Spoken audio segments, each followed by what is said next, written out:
Hello everyone, সকলে কেমন আছো? আজকে নিউ মমদের জন্য আমি নিয়ে এসেছি একটা নতুন ভিডিও। আজকে আমি তোমাদেরকে দেখাবো যে আমি আমার বেবিকে কি কি জিনিস ইউজ করি।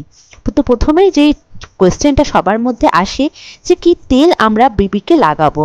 তো প্রথমেই তোমাদের দেখাচ্ছি, এই তেলটা কিন্তু আমার ডক্টর আমাকে প্রেসক্রাইব করেছিল। এটা হচ্ছে ভার্কোকো কোকোনাট অয়েল। এই তেলটা আমার ডক্টর অ্যাডভাইস করেছিল, কারণ এই তেলটাই আমার বেবির গায়ে শ্যুট করেছে। বাকি কোনো তেল কিন্তু আমার বেবির গায়ে শ্যুট করেনি। আর তার সঙ্গে দিয়েছিল এই ভার্কোকো কিটো শ্যাম্পুটা। এটা কিন্তু ড্যান্ড্রফ এবং ইচিংয়ের জন্য কিন্তু খুব ভালো কাজ করে। অনেক বাচ্চাদের জন্মের পরে কি ক্র্যাডেল ক্যাপ হয়, যেটা আমার বেবির হয়েছে। তো এই শ্যাম্পুটা কিন্তু ইউজ করলে তার থেকে ভালো ফল পাওয়া যায়। তোমরা এইটা ইউজ করতে পারো, কিন্তু অবশ্যই সেটা ডক্টরের প্রেসক্রাইব মতো। আর আমাকে ডক্টর দিয়েছিল এই বেলিসা বেবি সোপটা। এটা আমার বেবির জন্য কিন্তু খুব ভালো হেল্পফুল হয়েছে। এছাড়া আমি আমার বেবিকে মাখাই হিমালয়ার এই বেবি পাউডারটা, যেটা ডায়পার পরানোর সময় যদি একটু র্যাশ হয় তো সেখানে আমি এটা দিই। এবং তার সঙ্গে কিনেছি এই হিমালয়ার বেবি ক্রিমটা।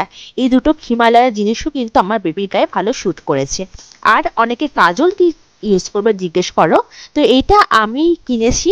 এটা হচ্ছে হার্বাল বেবি কাজল শ্রীধারামের। এটা কিন্তু আমি অনলাইন পারচেজ করেছি। এটা কিন্তু তোমরা ফ্লিপকার্ট বা যে কোনো অনলাইন জায়গা থেকে কিন্তু এটা তোমরা পারচেজ করতে পারবে। তো এটা কিন্তু কাজলটা খুবই ভালো, এবং এতে কোনো র্যাশ বা কোনো কিছু সাইড এফেক্ট কিন্তু হয় না।